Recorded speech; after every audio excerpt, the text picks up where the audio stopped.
आपको कैसे पता लगेगा कि ऑरा आपका बहुत ज़्यादा डिस्टर्ब हो गया है? उसके लिए अगर कोई भी बीमारी आपको बहुत पुरानी हो गई है तो समझ लीजिए आपका ऑरा बहुत डिस्टर्ब है। और अगर ऑरा डिस्टर्ब है तो आपको नेगेटिविटी बहुत जल्दी आपकी बॉडी में एब्जॉर्ब होगी। कोई भी नेगेटिव एनर्जी अगर आसपास होगी, आप ऐसी जगह पे जाएंगे तो वो बहुत जल्दी आपको एब्जॉर्ब करेगी।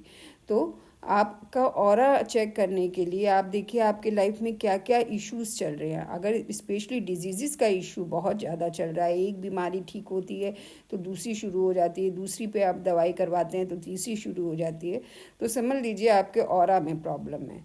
उसके लिए आप मेडिटेशन शुरू करिए, हीलिंग सेशन लीजिए। आप अगर हीलिंग सेशन लेते हैं 10 to 15 डेज़ तो आपके ऑरा में बहुत जल्दी इम्प्रूवमेंट होगा। और उसको आप हीलिंग सेशन तो बंद कर सकते हैं, पर आप उसके लिए सेकंड ऑल्टरनेटिव आप मेडिटेशन रोज करेंगे।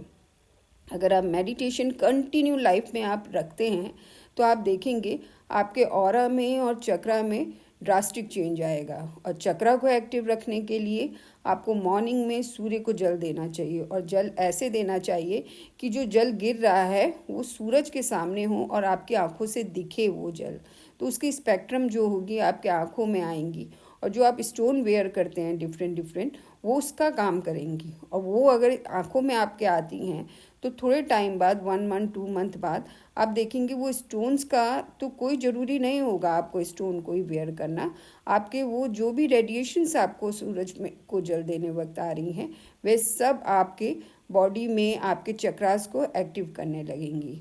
पर अगर ये सब चीज़ें दोनों बहुत बिगड़ गई हैं, आपके मनी ब्लॉकेज बहुत ज़्यादा इशू हो गया है, रिलेशनशिप ब्लॉकेज शुरू हो गया है, तो आप उसको पहले हीलिंग से आप हील करिए। और रोज के लिए आप मेडिटेशन, सूर्य को जल देना और डिफरेंट डिफरेंट तरीके होते हैं, उन सब से आप परमानेंट हील करिए। अगर इन दोनों को आप हाफ एन आवर, बहुत ज़्यादा नहीं, रोज़ आप मॉर्निंग में हाफ एन आवर देते हैं इन चीज़ों के लिए, तो आप समझ लीजिए आपके लाइफ के 80% तो वैसी ही प्रॉब्लम आपकी ठीक हो जाएंगी। Thank you.